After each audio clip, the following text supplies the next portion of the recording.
Esse será o nosso texto da exposição, meus irmãos. Eu lerei, os irmãos acompanhem, por favor, Mateus 28, 16 ao 20. Diz assim a palavra de nosso Deus. Seguiram os 11 discípulos para a Galileia, para o monte que Jesus lhes designara. E quando viram, adoraram, mas alguns duvidaram. Jesus, aproximando-se, falou-lhes, dizendo: toda a autoridade me foi dada no céu e na terra. Ide, portanto, fazei discípulos de todas as nações, batizando-os em nome do Pai, do Filho e do Espírito Santo, ensinando-os a guardar todas as coisas que vos tenho ordenado. E eis que estou convosco todos os dias até a consumação do século. Vamos orar uma vez mais? Bondoso eterno Deus, graças te damos, Senhor, porque a tua palavra está aberta diante de nós. Podemos lê-la, ó Deus, estudá-la, meditar, ó Deus, nas tuas verdades. Mas pedimos ao Senhor nesse instante, ó Deus, que o teu Espírito Santo nos ajude, ó Deus, a entendê-la, para que, uma vez compreendendo, ó Deus, nós venhamos aplicá-la em nossa vida. Que ela faça morada em nosso coração, Deus, e nós possamos, ó Senhor, glorificar o teu nome, cumprindo, ó Senhor, com aquilo que o Senhor designou, aqueles pelos quais Cristo morreu e ressuscitou. Muito obrigado, Deus, pela oportunidade que temos de estar com o Senhor. A Bíblia é o único livro em que nós lemos, em que o autor está conosco. Glórias ao teu nome. Se conosco nessa noite, Pai. Ajude-nos na nossa fraqueza. Assim nós oramos e pedimos em nome de Jesus. Amém. Amém, meus irmãos. Louvado seja Deus por sua palavra. Queridos, na semana passada, nós vimos a respeito do Emanuel, o Eterno conosco. Foi o que nós vimos ontem a respeito do nascimento do Natal. Nós vimos que Ele é o Eterno conosco na encarnação, na salvação. Ele é o Eterno conosco na santificação. Ele é o Eterno conosco até o fim. Nós vimos também em Mateus 1, 21, que Jesus nasceu com um propósito.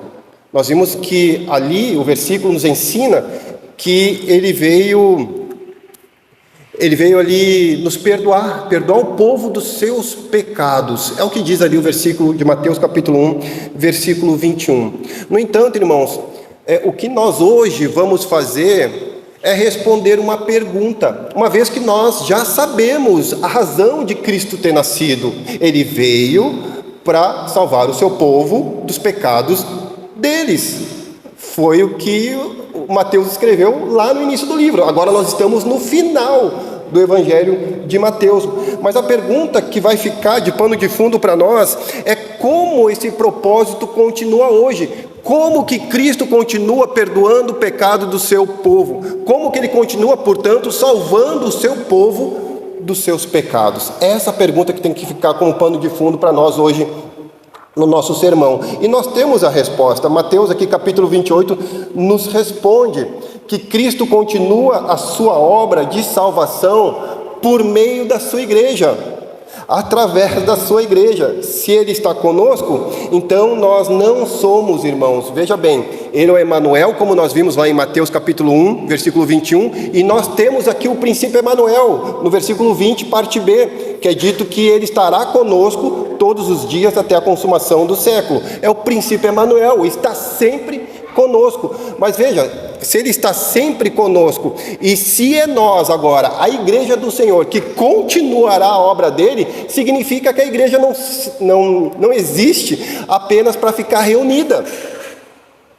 A igreja existe para ser enviada.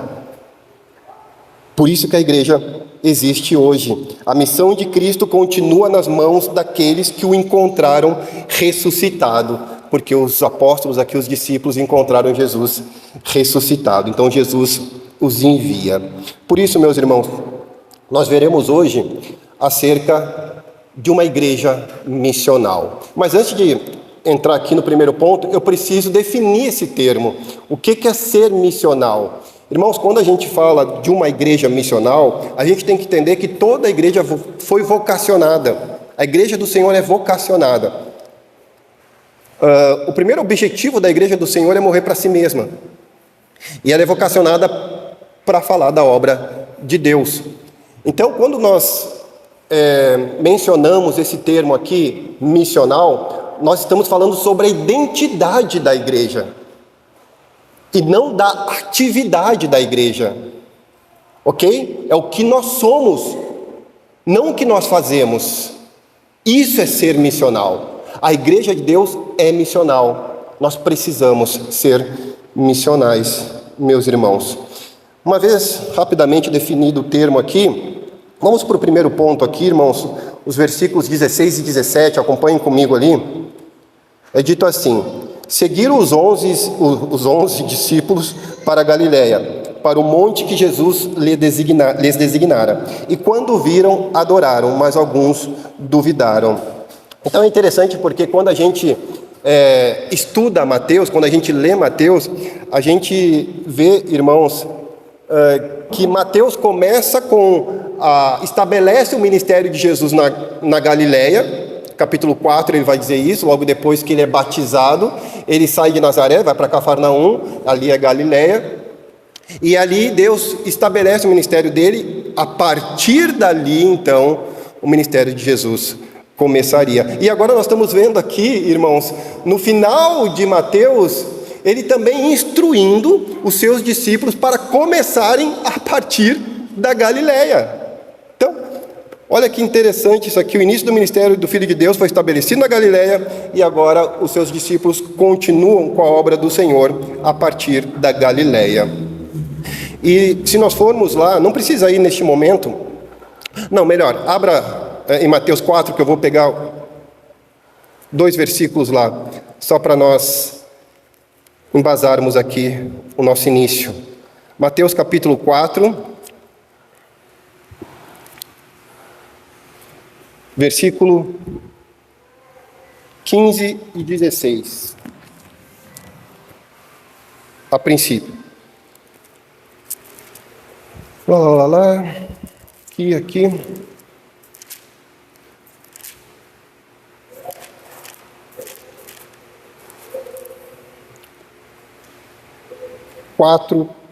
Veja o final do versículo 15, vai dizer lá, Galiléia dos gentios. Aí o 16 vai dizer assim: o povo que jazia em trevas viu grande luz, e aos que viviam na região e sombra da morte, resplandeceu-lhes a luz.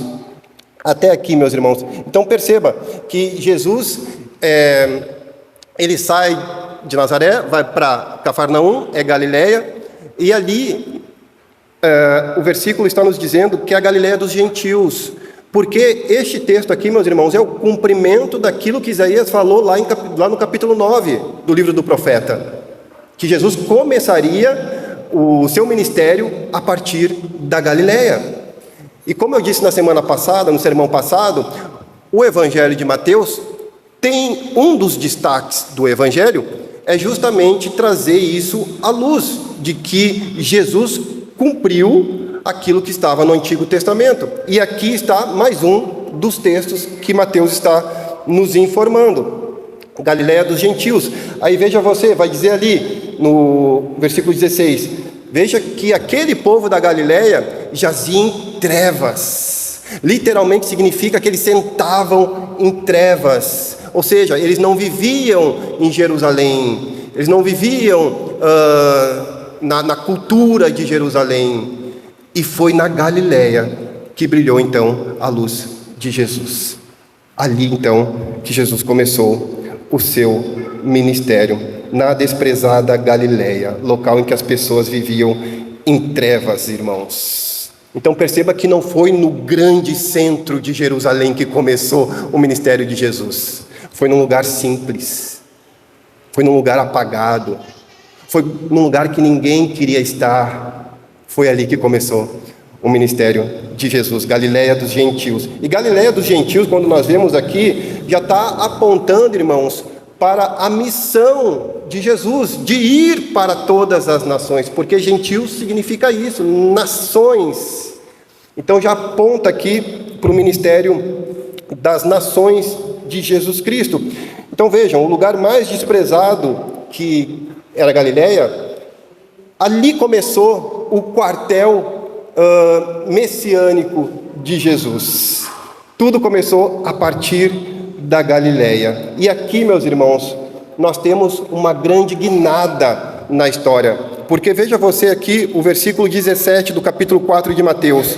Vai dizer que a partir da Galileia passou Jesus a pregar e a dizer: arrependei-vos, porque está próximo o reino dos céus. Veja, daí por diante, a partir dali, o que Jesus fez? Pregou. Qual foi a mensagem? A mensagem de João Batista, capítulo 3, versículo 2. A mesma coisa, arrependei-vos. E a mensagem de todos os tempos. Qual é a mensagem? Arrependei-vos, porque está próximo o reino dos céus. Então Jesus agora começa a levar o evangelho onde João Batista não levou e não levaria. Seria Jesus o incumbido de fazer isso. Voltamos lá, irmãos, para o capítulo 28, versículo 17, 28 e 17.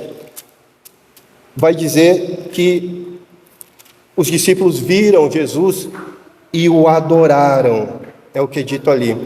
Veja, meus irmãos, quando a igreja de Jesus compreender que é a adoração e não a necessidade humana o centro da missão, o foco da missão, aí sim, as nossas vidas de fato mudarão e nós serviremos o Senhor como Ele requer. Veja bem, a adoração a Deus e não a necessidade humana é o foco da missão, é o centro da missão. Aí sim, irmãos, nós teremos uma nova forma de viver o Evangelho em nossas vidas e certamente serviremos melhor o Senhor. Deixa eu aplicar aqui para nós esse ponto aqui. Veja, irmãos, o ministério de Jesus começou por onde Deus determinou. Deus determinou que começaria ali o ministério de Jesus. Veja que não começou, como eu disse para os irmãos, em um lugar cheio de pessoas, em um lugar agradável, em um lugar confortável. Veja que não começou o ministério de Jesus aonde ele quis. Veja que não começou o ministério de Jesus aonde ele poderia ter pão, poderia ter água, poderia ter casa, poderia ter o que for. Não começou ali, irmãos. Começou na Galileia. Irmãos, nós temos aqui para nós dois princípios que devem nos guiar também para entendermos onde nós devemos começar. Utilidade e direção. Muitos querem começar o seu ministério, agora eu vou falar de Jesus, agora eu vou servir a Jesus, agora eu vou adorar Jesus, quando tudo estiver bem. Quando tudo estiver mil maravilhas, quando minha conta estiver no azul, quando as pessoas falarem comigo, quando eu me sentir bem em tal local, aí eu vou começar de fato a servir ao Senhor. Não, irmãos, não é isso que as Escrituras nos ensinam. A tua Galileia é onde você está agora, nesse momento. É ali que você deve falar de Deus, é ali que você deve testemunhar de Deus, é ali que você deve pregar Cristo Jesus. Ali é a tua Galileia. Não espera ir para Jerusalém, não espera ir para grandes centros, não espera ir onde tem conforto, porque é muito fácil. Começa onde você está, começa agora, floresce ali, porque é ali que Deus quer lhe usar. Certamente tem pessoas que estão sentadas em trevas. Esta é a direção de Deus. Porque não adianta, irmãos, nós ficamos perguntando: Senhor, aonde o Senhor quer me usar? Aonde o Senhor quer me usar? Aonde o Senhor quer me usar? Aonde tu estás? Ali Deus quer te usar. É ali, irmãos. Jesus foi para onde era necessário. Então, irmãos, eles encontraram Jesus e adoraram. E quando nós encontramos com o Cristo ressurreto, a missão de Deus começa. Não importa onde você está, não importa a condição que você está. Quando você teve um encontro com Jesus ressurreto, como eles tiveram aqui, você adora a Deus, e ali começa a tua missão. É ali que começa. Então, meus irmãos, eu pergunto, você já teve um encontro real com Jesus Cristo, ressurreto? Porque se você ainda não teve um encontro real com esse Jesus aqui, ressuscitado, se você ainda não sente no seu coração, o seu coração não pulsa ainda por falar de Jesus Cristo, você não sente a necessidade de falar de Jesus Cristo, você talvez pensa muito nos benefícios no lugar onde você está pode lhe oferecer. Irmãos, se porventura alguém está assim hoje, ouça a mensagem dele. Ouça a mensagem dele hoje para você. Ouça ele dizendo: arrependei-vos, porque está próximo o reino dos céus. Mas digamos que você já teve encontro com Jesus, ressurreto. Seu coração, ele de alguma forma, ele se inclina para as coisas de Deus. Mas por alguma razão, você não tem cumprido com a sua missão. Por alguma razão, você não tem buscado adorar a Deus ao falar dos feitos dele. Isso está esmurecido em você, está arrefecido no seu coração. Ouça a mensagem dele hoje para você: arrependei-vos, porque está próximo o reino dos céus. Mas digamos que você agora, o seu coração está ardendo por missões, você não pode ver alguém que você quer falar de Jesus, a sua missão de vida, a sua alegria é poder expressar o que Jesus já fez na sua vida para que você entregue para outra pessoa.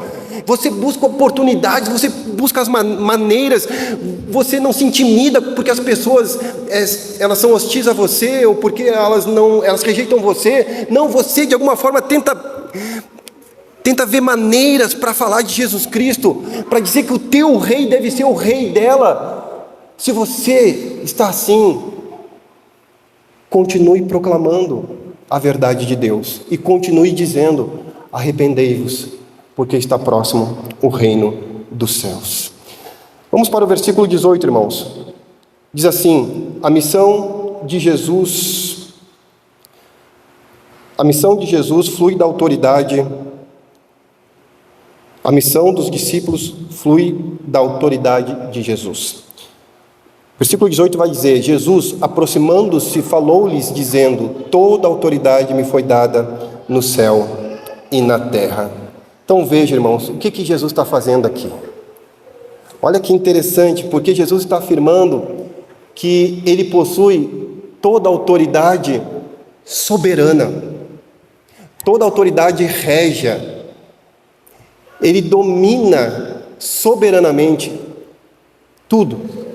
É esta autoridade que ele está aqui se referindo. É uma autoridade legítima, porque a palavra aqui no grego é exousia, essa palavra aqui, e significa exatamente isso: o direito real de governar. Jesus tem o direito legítimo de governar. É um direito absoluto, é um direito de rei. O cetro está nas mãos de Jesus Cristo. Ele tem toda a autoridade. Entretanto, meus irmãos, é importante que se diga que a autoridade de Jesus, essa autoridade que ele está dizendo aqui, que toda a autoridade foi me dada no céu e na terra, essa autoridade não começou em Jesus a partir da sua ressurreição. Não. Jesus, ele já tinha e sempre teve uma autoridade divina. Sempre teve, não começou, portanto, agora na ressurreição. Ele sempre foi Senhor na sua natureza divina. Agora sim, após a sua morte e a sua ressurreição, ele recebe e manifesta uma autoridade messiânica. O que isso significa? É uma autoridade mediadora, uma autoridade redentora, e uma autoridade que ele está manifestando agora publicamente, como Filho do Homem exaltado. Ou seja, mais uma vez, Mateus está cumprindo algo das Sagradas Escrituras do Antigo Testamento. Vamos lá para Daniel, capítulo 7, versículo 14, porque é exatamente esse versículo que ele está citando aqui, que ele está se referindo. Daniel, capítulo 7,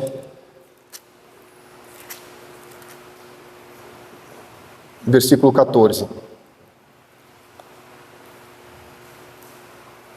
13 e 14. Vai dizer assim: Eu estava olhando nas minhas visões da noite, e eis que vinha com as nuvens do céu um como filho do homem, e dirigiu-se ao ancião de dias, e o fizeram chegar até ele. Foi-lhe dado domínio e glória e o reino, para que os povos, nações e homens de todas as línguas o servissem.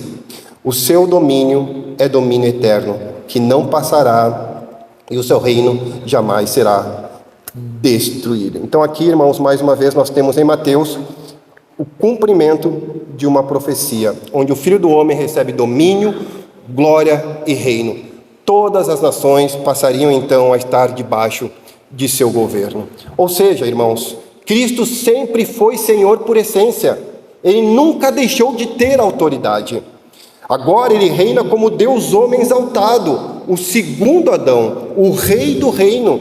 Sua autoridade agora é declarada, confirmada e exercida na história da redenção. As nações agora, todas elas, podem ver, podem ouvir, podem crer e se submeter ao Rei Jesus, porque Ele detém toda a autoridade. Portanto, a autoridade de Mateus capítulo 28, que nós estamos vendo aqui, em primeiro lugar, ela é universal, porque Ele tem toda a autoridade no céu e na terra. Em segundo lugar, ela é redentiva, porque nasce do triunfo da cruz. Ele morreu e ressuscitou, mas ela também é missional. Existe para trazer as nações ao senhorio do Rei. A missão, portanto, irmãos, isso é importante, não nasce da criatividade da igreja. Não, meus irmãos, mas nasce da soberania do Cristo que ressuscitou, do Cristo ressurreto. A missão não é invenção da igreja. Irmãos, nós não fazemos missões, nós somos parte da missão. Este é o privilégio, ser parte da missão de Deus. Quando nós somos parte da missão de Deus, nós somos obedientes ao Rei. Porque fazer, nós podemos fazer ou deixar de fazer, mas se nós entendermos que somos missionais, somos uma igreja missional, é identidade, não é o que nós fazemos, é o que nós somos. E veja, irmãos, ele vai dizer, e isso é didático para nós, porque ele vai dizer que antes do id, ele tem toda a autoridade. Porque agora vai vir o quê? O id, fazei discípulos de todas as nações, batizando-os em nome do Pai, do Filho e do Espírito Santo. Se Cristo reina, irmãos, a missão não é opcional. Não fazemos missão, nós participamos no triunfo do Rei exaltado. Agora vamos ver o versículo 19. Então vai dizer, ide, portanto, fazer discípulos de todas as nações, batizando-os em nome do Pai, do Filho e do Espírito Santo. Então, a igreja que vive sua identidade missionária, ela faz discípulos e ela faz em movimento. Aqui, meus irmãos, nós precisamos ser muito claros, porque o verbo central não é o ide. O verbo principal é o fazei, é fazer discípulos. O ide, o verbo ir, está subordinado ao fazer discípulos aqui. Então, isso significa, irmãos, que a ordem central não é simplesmente deslocamento geográfico. Não, meus irmãos, mas é fazer discípulos, é formar discípulos. Esta é a missão principal. Não é o ir, mas o fazer. O ir está subordinado. No entanto, nós não desprezamos o ir, porque nós não fazemos discípulos sem ir. Nós precisamos estar em movimento para fazer discípulos. Então, o ir é indispensável ao cumprimento do foco, que é fazer. Não fazemos discípulos se nós não nos movermos. Irmãos, a ordem é fazer discípulos, mas a forma de obedecer o fazer discípulos é indo. é indo. Por isso que nós devemos entender, irmãos, que não é quando eu quero ir, não é se eu devo ir fazer discípulos. A ideia aqui é no gerúndio, é onde você está, o que você está fazendo, porque é missional, é o que você é, aonde você está, você faz discípulos. Eu não tenho que ir para o outro lado do mundo para fazer discípulos, é tanto aqui quanto acolá. Quando Atos capítulo 1, versículo 8 vai dizer assim, serão minhas testemunhas em Jerusalém, Judeia, Samaria, até os confins da terra, não significa que nós temos que ir para o outro lado do mundo para fazer discípulos. O que ele está dizendo ali, Lucas, é que é tanto em Jerusalém, quanto nos confins da terra, porque nós somos missionais, irmãos, é a nossa identidade. Façamos discípulos, para isso devemos nos movimentar. Façamos discípulos, para isso nós devemos nos aproximar. Façamos discípulos, para isso nós devemos nos envolver com pessoas, com povos e com nações. Irmãos, esse movimento geográfico, ele não é um movimento apenas geográfico. Ele é espiritual, é aonde você está. É espiritual, não tem a ver com geografia, tem a ver com espiritualidade, com relacionamento, com existência. A igreja é enviada, tanto como eu disse, aqui quanto acolá. A ideia é que a igreja não faz discípulos parada. E eu quero que você veja, meus irmãos, a beleza deste texto aqui. Porque, às vezes a pessoa diz assim, né? Mas eu não tenho capacidade para fazer discípulos, eu não sei evangelizar, eu não sei muito bem como me portar, eu não sei como abordar, eu não sei como fazer isso, eu não sei como fazer aquilo, eu não conheço muito de Bíblia, eu não sei quais são o padrão, eu não sei me aprofundar. Meus irmãos, veja bem, esses miseráveis aqui, redimidos pelo sangue e pela graça de Cristo Jesus, eles falharam miseravelmente, irmãos. Eles falharam. Veja você, o capítulo 26 e o versículo 56.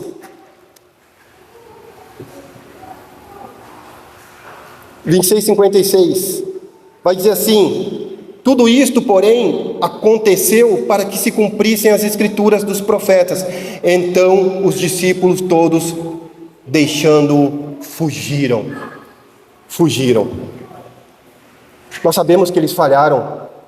Nós sabemos que alguns negaram Jesus. Nós sabemos que alguns duvidaram de Jesus. Mas mesmo assim, irmãos, Jesus, em sua bondade, em sua generosidade, Ele recoloca eles no movimento da missão de Jesus. Porque a missão de Jesus não vai falhar, irmãos. Não vai falhar. Veja você o capítulo 24, versículo 14.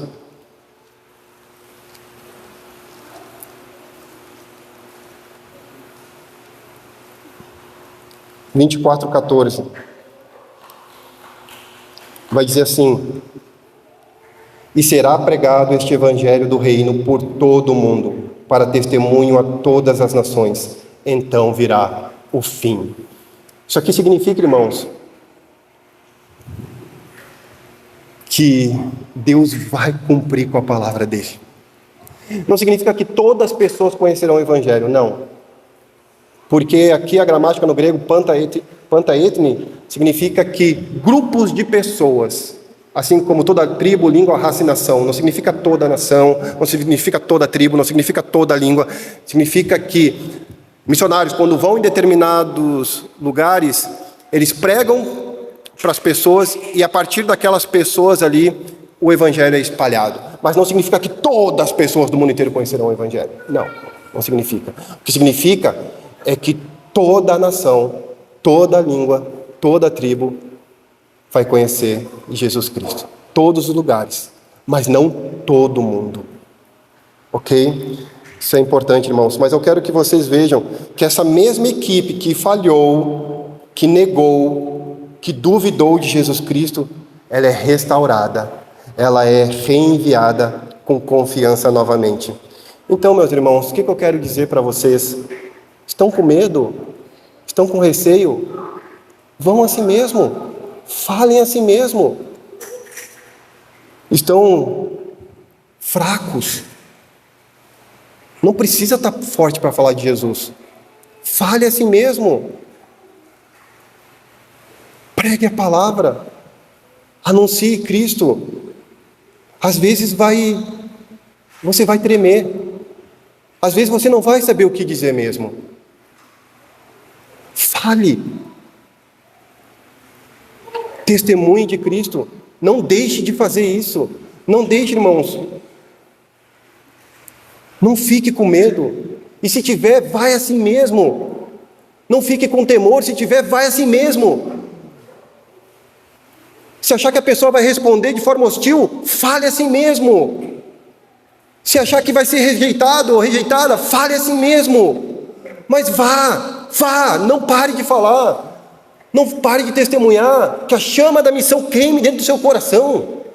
Que você saiba o porquê que você nasceu, o porquê que você foi chamado, o porquê que você está aqui. Essa é a nossa missão, irmãos. Fazer discípulos exige movimento, e o movimento acontece porque nós estamos debaixo da autoridade do Rei. Mas veja que na sequência do versículo 19, fazei discípulos de todas as nações, batizando-os em nome do Pai e do Filho e do Espírito Santo. Então percebam que a ordem não é somente fazer discípulos. A ordem também é para que eles sejam batizados. A ordem é para que eles entrem na aliança. A ordem é para que eles estejam junto com o povo de Deus. É essa a ideia aqui. Então Jesus determina como as pessoas devem entrar visivelmente na comunidade dos discípulos pelo batismo. E aqui é interessante, irmãos, porque dizem os comentaristas que Mateus foi escrito em Antioquia, na Síria, e foi escrito para judeus, primeiramente. Então é interessante que ele faz aqui não é um jogo de palavras, mas o que ele está querendo dizer aqui é que Cristo é melhor que o judaísmo. E aí então ele usa algumas expressões aqui para poder reforçar esse entendimento dele e transmitir para os judeus, sobretudo para judeus que já haviam se convertido ao cristianismo. Então ele fala de batismo, e veja que quando ele fala de batismo, ele fala em nome do Pai, do Filho, que Deus o livre. Um judeu no primeiro século ouvir Filho, porque Deus só era Deus Pai e Espírito Santo, não o Filho. Então ele fala Deus Pai, Deus Filho e Deus Espírito Santo. No contexto judaico da época, o batismo já era conhecido como um rito de inclusão, especialmente ligado à conversão de gentios à fé de Israel. Ou seja, era o símbolo de que alguém estava deixando uma velha identidade para assumir uma nova vida na aliança. Mas veja que então aqui acontece algo absolutamente novo e surpreendente, porque, como eu disse aos irmãos, Mateus está dizendo para batizar em nome do Pai, do Filho e do Espírito Santo. Mas veja, é só um Deus, porque ele vai dizer em nome do Pai, em nome do Filho, em nome do Espírito Santo. Não são três deuses, é um Deus, é em nome. É em nome, irmãos, não está no plural.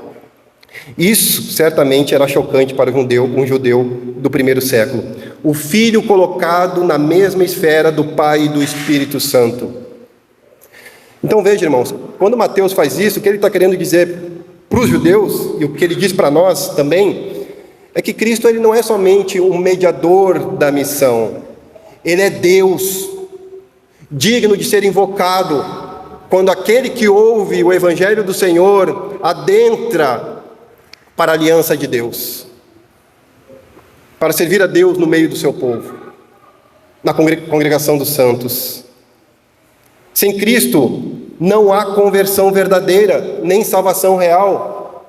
É o que ele está significando. Sem Jesus, por mais que vocês entendam que vocês foram a nação eleita, a nação criada por Deus, sem Cristo, vocês não serão salvos. É em nome do Pai, do Filho e do Espírito Santo.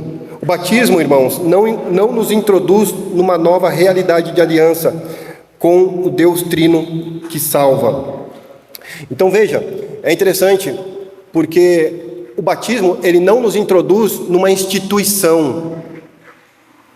Quando você é batizado, não significa que você pertence à igreja X ou à igreja Y. Significa que você pertence ao reino de Deus. Ao reino de Deus. Isso é importante, irmãos. Isso é muito importante, porque batizar em nome do Pai, do Filho e do Espírito Santo é proclamar que a salvação não é obra da igreja. A salvação é obra de Deus, o Deus que elege, o Filho que redime e o Espírito Santo que aplica no coração dos salvos. É dizer ao mundo que essa pessoa foi recebida na comunidade do reino, não apenas como membro de uma instituição. Isso é importante, meus irmãos. Agora, apenas a título de esclarecimento, quem deve administrar o batismo? Porque eu já ouvi pessoas dizendo, tudo bem, eu tenho aqui que, sob a autoridade de Cristo, pregar o Evangelho, fazer discípulos e batizar essas pessoas. Mas eu posso batizar? Ou eu não posso batizar? Quem deve batizar? Então, cabe aqui, irmãos, uma palavra breve a respeito disso aqui. Veja, a grande comissão era dada para a igreja toda. Toda a igreja deve falar de Cristo Jesus. Mas a administração dos sacramentos na história bíblica sempre esteve ligada a pessoas legitimamente comissionadas por Deus para o cuidado do seu povo. Nesse período aqui, irmãos, no período apostólico, isso aconteceu de forma extraordinária, porque foi o próprio Deus que falou com os apóstolos. Deus falou com evangelistas. E Deus falou de forma extraordinária com outras pessoas. O caso de Filipe, o caso de Ananias, que batizou também Paulo. Mas agora não, meus irmãos. Hoje, na continuidade ordinária da igreja, esse comissionamento se expressa através dos oficiais devidamente chamados, examinados, reconhecidos e ordenados. A nossa confissão de fé ensina isso, no capítulo 27. Por que isso é importante, irmãos?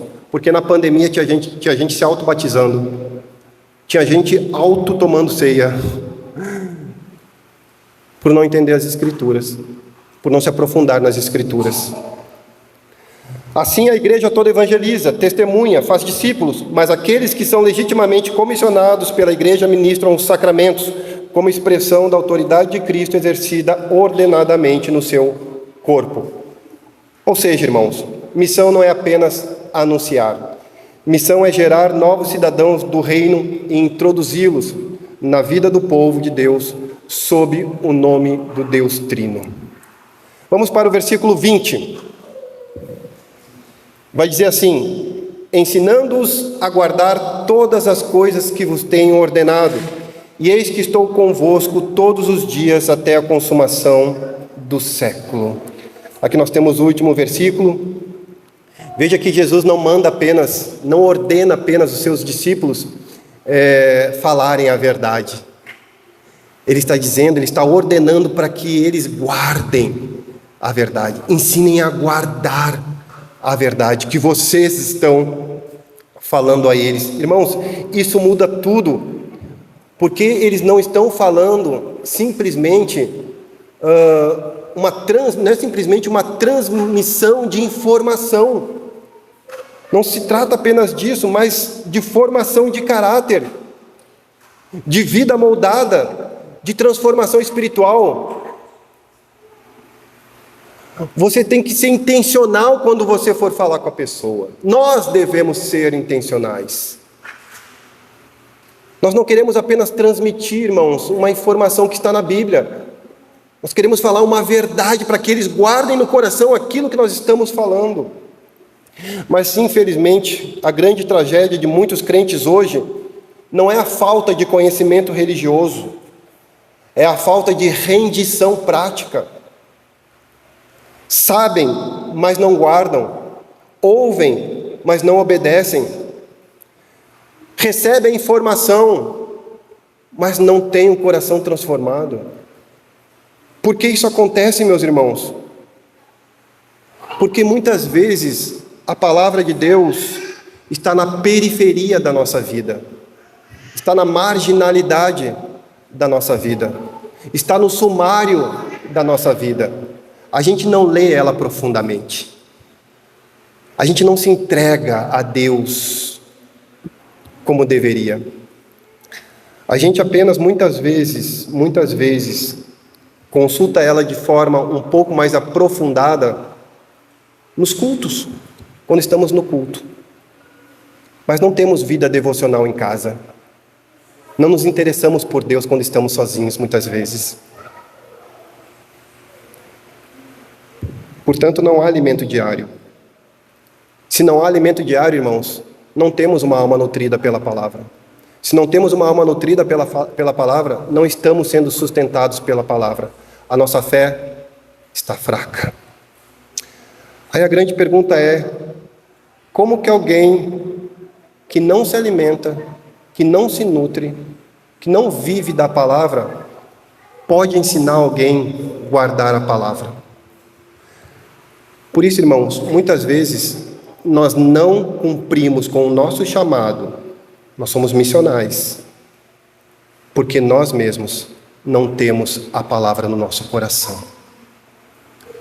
Como que nós vamos ensinar outros, se nem nós sabemos direito? Como alguém que não tem a palavra como centro da sua vida pode ser missional? Irmãos, como eu disse aqui na minha oração, a Bíblia, ela é o único livro do mundo que você lê e o autor está ali com você, ele está presente. É a palavra usada pelo Espírito Santo de forma cirúrgica, que vai confrontar o nosso coração, que vai consolar a nossa vida, que vai nos corrigir, que vai nos curar, que vai nos fortalecer, que vai nos santificar. Queridos, se nós queremos ser uma igreja missional, nós precisamos ler a palavra. Hoje eu entreguei para os irmãos a caminhada bíblica anual. Quantos de nós, ano passado eu fiz isso também, quantos de nós lemos a Bíblia inteira ano passado? 20 minutos que seja, você conseguiria ler os capítulos que ali estavam. Hoje, de novo, eu entreguei para os irmãos, para que nós possamos ler as Escrituras, ser cheios das Escrituras. Uma vez disseram de John Bunyan, não é? Um puritano do século XVII, foi preso, inclusive escreveu O Peregrino, o segundo livro mais vendido no mundo, quando ele estava preso. Que aquele homem, tudo que tu falava, ele respondia com as Escrituras. Aí alguém certa vez disse: se cortasse ele, não sairia sangue, sairia a palavra de Deus. Não precisamos chegar nesse ponto, mas que sejamos cheios de Deus ao ler a palavra do Senhor, irmãos.